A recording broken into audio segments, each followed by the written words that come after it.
Salut les gars, j'espère que vous allez bien. Bienvenue dans cette nouvelle vidéo. Alors cette fois-ci, j'ai décidé de réaliser des séquences des vidéos sur comment utiliser le box NCK Pro. Donc je vais vous apprendre comment utiliser tous les modules de NCK, c'est-à-dire les modules MTK, les modules SPD, les modules Qualcomm, ainsi que d'autres modules que le box vient avec. Ici j'ai le box NCK Pro. Vous pouvez commander votre box directement en ligne sur AliExpress ou bien sur Amazon. Si vous êtes au Cameroun, vous pouvez me passer les commandes. Là, je peux vous acheminer le produit. Donc, soyez très attentifs à cette vidéo. Pour le moment, nous allons commencer par le module MTK. Donc, pour ceux qui ont utilisé le crack du logiciel NCK Android MTK, bref, le crack de ce box, sachez que le programme officiel, donc le logiciel officiel, offre presque les mêmes fonctionnalités que le crack, mais juste que celui du box est plus évolué. Donc vous allez trouver plus d'options dans le programme que le box est venu avec par rapport au crack que vous avez. Alors restez scotché tout au long de ces vidéos. Si c'est votre première fois de rejoindre ma chaîne, alors abonnez-vous, likez la vidéo et ainsi partagez. Comme ça la communauté va s'agrandir. Et si possible, vous pouvez vérifier la description de ma page YouTube ou bien de ma chaîne YouTube. Vous allez liker ma page Facebook. Alors, on se retourne derrière mon PC. Dans la vidéo précédente, je vous ai montré comment installer ces modules, donc les logiciels. Nous avons installé différents modules pour les générer, pour les MTK, pour les Qualcomm et aussi pour les SPD. Donc, ce que nous allons faire, c'est juste connecter notre box au PC. Donc, comme il utilise un câble USB, nous allons juste le connecter. Donc là, il est déjà connecté et nous nous rassurons que notre box est bien activé, donc la smart card est bien activée. Bon, pour nous est déjà par défaut activé. C'est maintenant à nous d'exécuter le module. Nous allons commencer par MTK. Donc nous allons exécuter d'abord le NCK MTK. Ok, dès à présent, nous allons exécuter le module NCK Dongle Android MTK. Qu'est-ce qu'on va faire? On va l'exécuter en tant qu'administrateur. Donc, si vous avez déjà installé les modules dans votre PC, exécutez en tant qu'administrateur parce qu'il a besoin des privilèges système pour être exécuté et affiché. Bon, vu que notre box est connecté, il doit s'ouvrir correctement. S'il s'ouvre en affichant un message d'erreur, donc s'il n'affiche pas son interface, alors veuillez vérifier si votre box est bien connecté ou bien vous vérifiez si votre smart card a été bien inséré. Ok, là, nous sommes sur l'interface du box NCK. Actuellement, nous utilisons la version 2.6.1. Donc, ça, c'est la version officielle. Ce n'est pas un crack. Ici, vous pouvez remarquer l'ID de ma carte. Donc, l'ID de la smart card, c'est-à-dire la carte SIM qui se trouve dans ma box. Maintenant, pour vous expliquer chaque fonctionnalité ici, le logiciel NCK, Android MTK, dans le module MTK, lui, comme vous voyez à première vue ici en haut, nous avons ce qu'on appelle des onglets ou bien des tables. Les tables, vous voyez, on peut cliquer, on peut naviguer sur différentes tables. Et chaque table contient des opérations. Donc si nous venons sur la table main ou bien sur l'onglet main, comme ceci, en nous cliquant sur main, vous voyez différentes informations ou bien différentes opérations que cet onglet peut effectuer. Ok, maintenant, vous voyez à ce niveau, Phone Settings. À ce niveau, quand vous cliquez là, vous obtenez une liste déroulante qui contient les marques du téléphone. Quand vous avez un téléphone à débloquer ou bien à flasher ou bien à désbloquer, vous devez d'abord regarder la marque du téléphone. Donc vous vérifiez si la marque du téléphone est présente. Par exemple, je peux prendre le cas d'un téléphone Tecno. Ici, je choisis Tecno. Maintenant, en bas, nous avons la liste des modèles de Tecno que le logiciel est capable de supporter. Donc, ce sont les modèles de Tecno que le logiciel supporte par défaut ici. Donc, il est capable de travailler sur les Tecno Camon 11, Camon 11 Pro, Camon CX, bref, passer tous les modèles. Ok, vous pouvez naviguer sur différents types de modèles. Je peux prendre par exemple les téléphones Itel. Ici, mes listes uniquement deux modèles, Itel A15 et S32, qui sont des modèles de Itel basés sur des processeurs Mediatek. Donc, sachez déjà que ici en haut, quand vous êtes dans l'onglet Main, dans Phone Settings, vous choisissez la marque du téléphone ainsi que son modèle. Par défaut, il faut laisser, donc par défaut, le logiciel a déjà choisi eMMC là. Donc, c'est le type de stockage, la mémoire de stockage de votre téléphone. C'est l'eMMC parce que tous les téléphones à processeur Mediatek sont basés sur des puces eMMC, sont des puces de stockage de vos données et là où le système est flashé. Bon, vous voyez encore à ce niveau, vous pouvez effectuer plusieurs opérations dans le téléphone. Ce qu'il faut savoir, c'est que dans l'onglet Main, on utilise beaucoup plus cet onglet pour flasher les firmware dans les téléphones. C'est-à-dire, à partir des Main, vous pouvez facilement sélectionner le firmware d'un téléphone en cliquant sur Open Scatter File. Vous cliquez comme ceci. Maintenant, vous allez localiser le firmware d'un téléphone MTK. Bon, de mon côté, je n'ai pas encore extrait de firmware d'un téléphone MTK, mais sachez que ce bouton, quand on clique dessus, ça permet de sélectionner un firmware que vous allez flasher dans le téléphone. Une fois que vous avez sélectionné le firmware à partir de là, maintenant c'est à vous de faire juste l'opération de flash, c'est-à-dire c'est à vous de flasher en cliquant juste sur flash firmware sur ce bouton comme ceci. Mais pour le moment, rien ne doit se passer parce que je n'ai sélectionné aucun firmware et également, nous sommes juste en train de vous présenter les différentes fonctionnalités.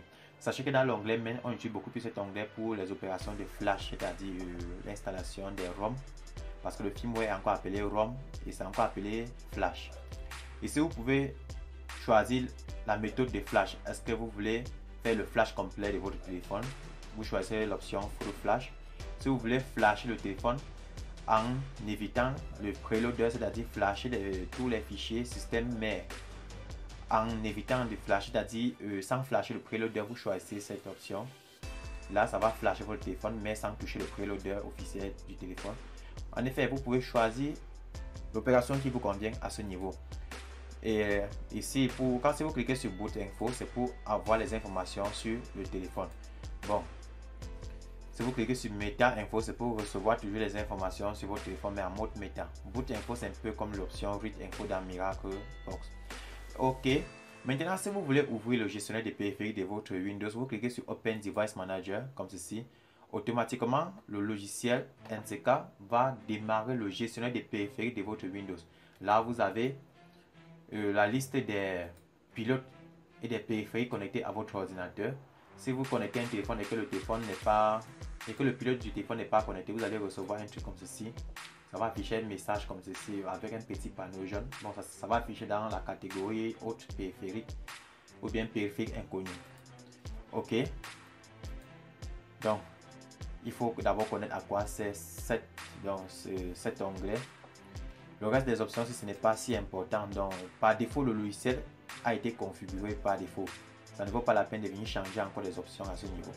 Dans l'onglet Unlocking, comme ceci, on utilise beaucoup cet onglet pour les désimlocages, c'est-à-dire pour débloquer les réseaux d'opérateurs, c'est-à-dire les téléphones par exemple qui sont quittés de l'étranger, ensuite qui arrivent en Afrique et qui refusent de prendre, ou bien qui refusent d'afficher les réseaux des 4 SIM des opérateurs locaux et il vous faut désimloquer. C'est à partir de l'onglet Unlocking que toutes les opérations de désimlocage se font. C'est à vous de choisir la marque du téléphone. Et je tiens à préciser, si vous ne trouvez pas la marque de votre téléphone à ce niveau, ou bien si vous trouvez la marque et que vous ne trouvez pas son modèle, je vous conseille par défaut de laisser la marque sur All by CPU. All by CPU va automatiquement paramétrer le logiciel pour qu'il détecte de façon automatique la marque de votre téléphone ainsi que le type de processeur ou bien le modèle. Bon, à ce niveau-là, vous avez, quand vous mettez par défaut sur All by CPU, vous avez les modèles, vous avez les types de processeurs. C'est à vous maintenant de sélectionner le type de processeur qui convient à votre téléphone et d'effectuer le déblocage réseau. Si par exemple vous faites le déblocage réseau en cliquant sur Direct Unlock, ou bien sur Direct Unlock en français, ça va désimloquer automatiquement votre téléphone sans que vous ne saisissiez encore aucun code. Or, si vous faites juste le Read Info Code, le logiciel va faire une lecture de toutes les informations de votre téléphone, les informations liées au système, c'est-à-dire au firmware de votre téléphone, et vous affichez le code de déverrouillage réseau. Et ça serait à vous maintenant de saisir ce code de déverrouillage réseau afin de déverrouiller le réseau d'opérateurs de votre téléphone et d'utiliser les 4 SIM locales. Alors, ici à ce niveau sur Connection Type, par défaut, il faut laisser le... Bon, ça dépend de vous. Par défaut, le logiciel est souvent en Meta Mode. Lorsque vous voulez travailler sur un téléphone, vous avez le choix de choisir entre Meta Mode et Flash Mode. Ce sont les deux modes de connexion des téléphones. Maintenant que, comme vous connaissez, il n'y a que l'onglet si c'est utile pour les décimlocages. On peut aller dans l'onglet FRP Pattern Privacy. Dans cet onglet, on l'utilise pour les réinitialisations des téléphones, pour le déblocage des comptes Google dans le bypass FRP et aussi pour le déblocage des codes de protection privée qu'on appelle encore le Privacy Protection Law. Donc ici, vous voyez déjà, les options sont bien listées. Le Reset Privacy en Flash Mode, FMBD Flash Mode. C'est-à-dire si je clique là, je clique par exemple sur lui, il suffit juste que je connecte le téléphone et du coup, il réinitialise le code de protection privée automatiquement. Bon, là j'ai lancé une opération. Pour stopper l'opération, il suffit juste de cliquer sur le bouton Stop comme ceci et du coup, ça annule l'opération. Maintenant, l'option FM Reset Pattern Password. Cette option permet de réinitialiser le schéma sur un téléphone ou bien le mot de passe sur un téléphone. Donc, il réinitialise. Par conséquent, vous allez perdre les données. Et maintenant, vous voyez en bas, il y a l'autre option qui s'appelle Meta Read Pattern. Donc, cette option permet de lire le schéma, c'est-à-dire d'afficher le schéma d'un téléphone, mais en mode méta, donc en connexion méta. Parce qu'il y a une connexion qui s'appelle le Meta Mode, vous pouvez faire des recherches sur Google. Mais si vous voulez bénéficier des explications plus faciles sur la notion du GSM, vous pouvez me contacter sur le numéro qui va s'afficher en description de cette vidéo. Bon, mais sachez que mes séances de coaching ne sont pas gratuites parce que c'est mon temps que je vais prendre pour vous expliquer les concepts. Bon, le Meta Read Pattern permet d'afficher le schéma du téléphone en mode méta ainsi que le FM Read Pattern. Mais vous devez savoir que pour que ce logiciel, donc pour que le box affiche le schéma de votre téléphone, sachez que c'est limité uniquement aux Android de version 4 et 5. Pour les personnes qui ont des Android de version 6, version 7 et 8, c'est impossible que ça affiche le schéma. Ou bien version 9, le schéma, ça ne peut pas afficher le schéma. Maintenant, pour enlever le compte Google sur votre téléphone, vous cliquez juste sur Reset FRP comme ceci. Vous cliquez sur oui et du coup, il va réinitialiser le compte Google. Donc, il va débloquer le compte Google dans votre téléphone. Ok, maintenant on va aller dans l'onglet Email utile. Et sachez que je suis juste en train de vous montrer les options importantes du logiciel parce qu'on ne va pas tout voir. Dans un logiciel, on ne maîtrise pas toutes les options ou bien on n'utilise pas toutes les options. Bon, j'ai oublié, si vous voulez vous-même importer votre propre fichier DA file, c'est à ce niveau ici en bas, dans Custom DA Loader, vous cochez cette case. Donc vous allez d'abord cocher cette case et ensuite vous cliquez sur Custom Loader. Vous sélectionnez le fichier DA. C'est là-bas qu'on choisit. Bon, maintenant on va aller dans l'onglet Email utile. Dans cet onglet, c'est ici que on reprogramme, c'est-à-dire on flash l'email dans les téléphones. On utilise l'onglet pour changer l'email des téléphones.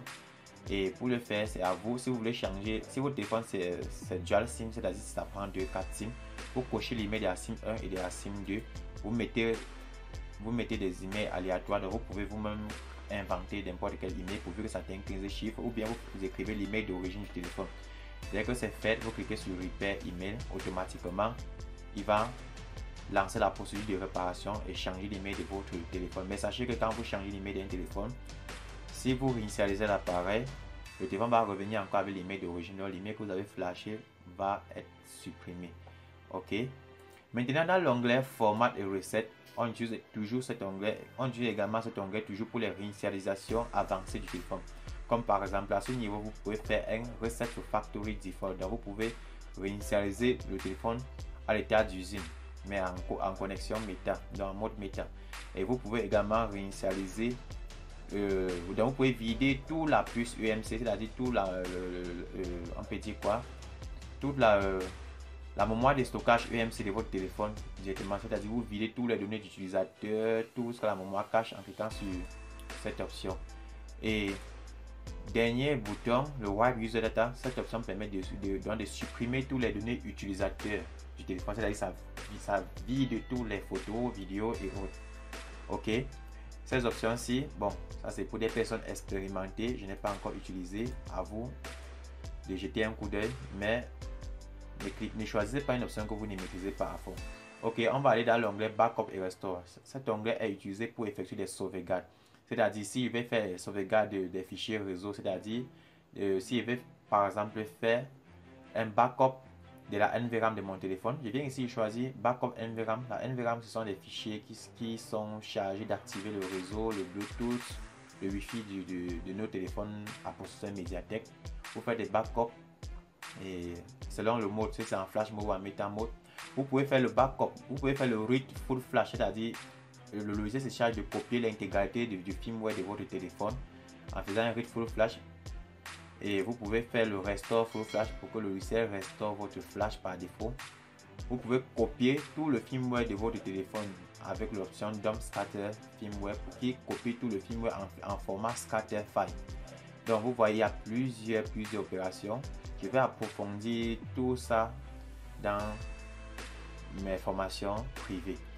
Ok, dans l'onglet Huawei, vous avez différentes options ou opérations que vous pouvez effectuer sur les appareils Huawei. Donc vous pouvez faire un read info d'un appareil Huawei qui est en mode fastboot.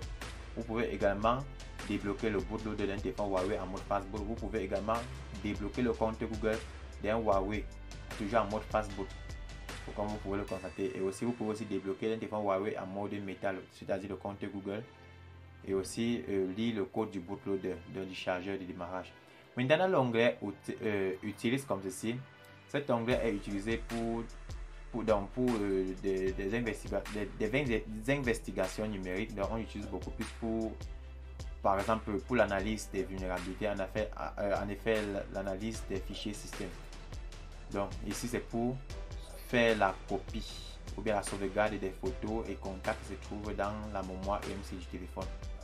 Et aussi, à partir d'ici, vous pouvez aussi faire donc vous pouvez aussi décrypter certains fichiers qui sont codés. Maintenant dans Settings, c'est à ce niveau que vous pouvez effectuer quelques paramètres au niveau du logiciel, mais par défaut, je vous déconseille de toucher, de les modifier presque rien ici, parce que quand vous installez le logiciel, il fonctionne par défaut, donc il est bien configuré. Donc jusqu'à présent, nous avons fait le tour complet du logiciel, surtout les éléments importants. Sachez que quand vous voulez travailler avec ce logiciel, sur un téléphone à processeur Mediatek, première des choses, vérifiez la marque. Si la marque est présente, alors vous vérifiez le modèle. Si vous ne trouvez pas le modèle, je prends le cas par exemple d'un téléphone Asus. Si vous vérifiez parmi les Asus, vous ne trouvez pas de modèle, alors je vous conseille de laisser par défaut sur O by CPU pour que le logiciel détecte de façon automatique. Et c'est bien à vous de tester chaque processeur, bon en effet chaque chipset que vous voyez à ce niveau. Donc on peut les appeler chipset ou bien les boots. Vous pouvez utiliser Google pour connaître directement le chipset de votre téléphone. C'est-à-dire sur Google, vous écrivez le mot-clé, bon en effet vous écrivez la marque de votre téléphone ainsi que le modèle et le mot-clé CPU type. Du coup vous allez voir afficher le chipset. C'est à vous de venir localiser sur ce chipset là. Alors jusqu'à présent, nous avons terminé la présentation du module MTK du box NCK. Alors si cette vidéo vous a plu, alors n'oubliez pas de liker la vidéo, partager et aussi de vous abonner à la page. Et rendez-vous dans la vidéo suivante qui est basée uniquement sur un cas pratique. Alors.